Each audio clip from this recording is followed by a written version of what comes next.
Какво ново в света на гейминга и поп културата? Айде да видим. Аз съм Алекс, а вие сте тук, за да се информирате и забавлявате. Добре дошли! Да започнем с малко суха статистика и под сухо имам предвид най-сухото. Sony Interactive Entertainment са продали почти 50 милиона PS5 конзоли, откакто петицията беше пусната през ноември 2020 година. Още през август тая година Джим Райан, настоящия шеф на PlayStation, обяви в официална статия, че продажбите на петицията вече са надминали 40 милиона бройки.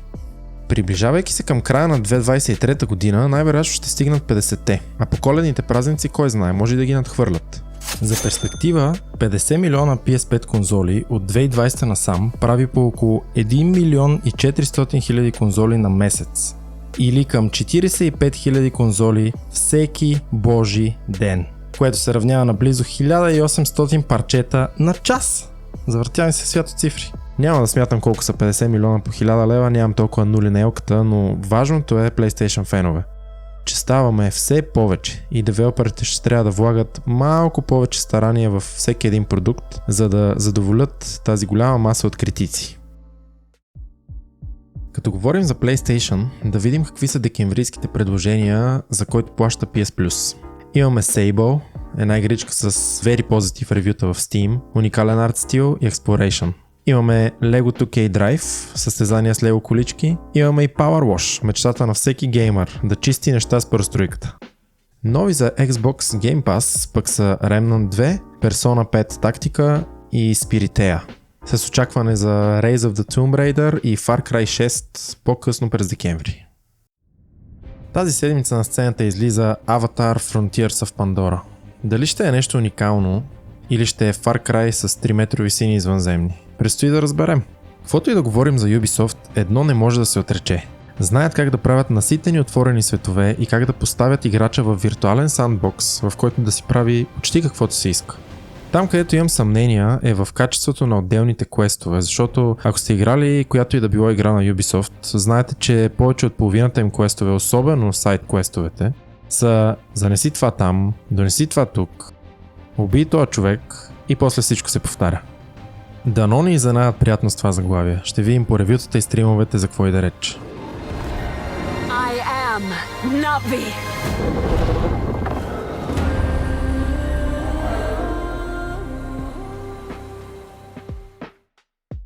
Излезе трейлера на сериала по Fallout на Amazon и изглежда доста обещаващо. Да си призная, не съм играл игрите, така че не мога да коментирам от гледна точка на Bethesda и Fallout фенбой. Но от гледна точка на филми и сериали фенбой бих му дал шанс. Особено с Red Skull под прикритие. Танос взех камъка и трябваше да намериш нова работа, да. Има и овчарка, така че само заради нея бих го гледал. Само дано не е като Halo сериала, че там нещата бяха интересни в началото, средни в средата и доста крайни към края. Fallout излиза в Prime Video на 12 април 2024 година. Кой ще го гледа?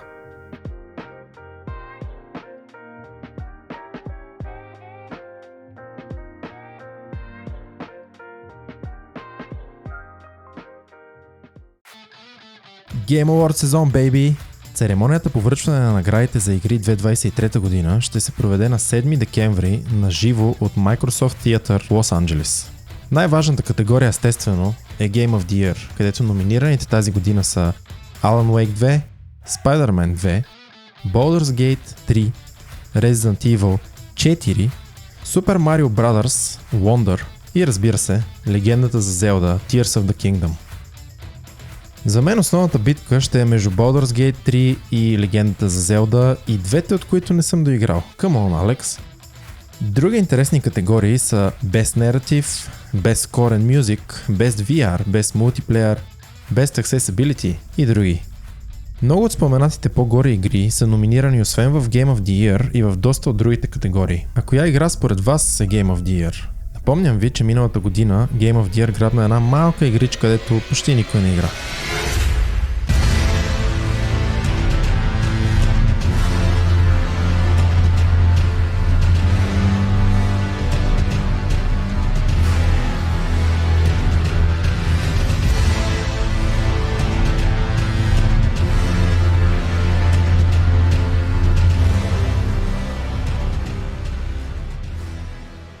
Май това е.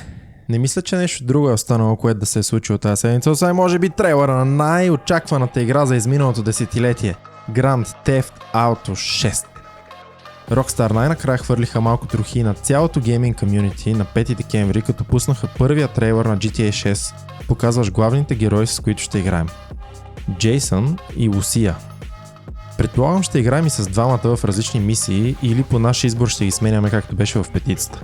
Лусия е първата жена протагонист в GTA франчайза и заедно с партньора си Джейсън съм сигурен, че ще имат вземане-даване с закона и полицията, подобно на Бони и Клайд. Мястото е добре познатия ни Vice City с целия си тропически блясък, обновен и модернизиран за новото поколение процесори и графични карти. Rockstar обявиха, че играта ще излезе 2025 година за PlayStation 5, Xbox Series X, Xbox Series S. За сега не се споменава PC релиз. Ауч за PC Master Race. 2025 звучи като след 2 години, но имайте предвид, че се спекулира, че играта ще излезе в Q1 2025, т.е. януари, февруари, март. А тази година вече свършва. Така че кажи речи ще можем да играем GTA 6 след 1 година. А GTA 7 след като колонизираме Марс.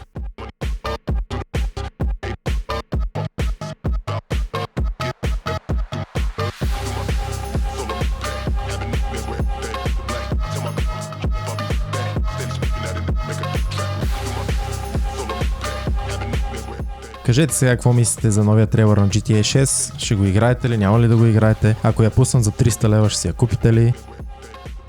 Всички тия въпроси долу в коментарите.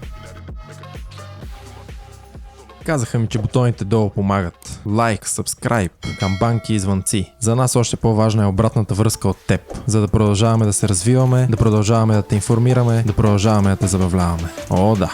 До следващото какво ново. Ей!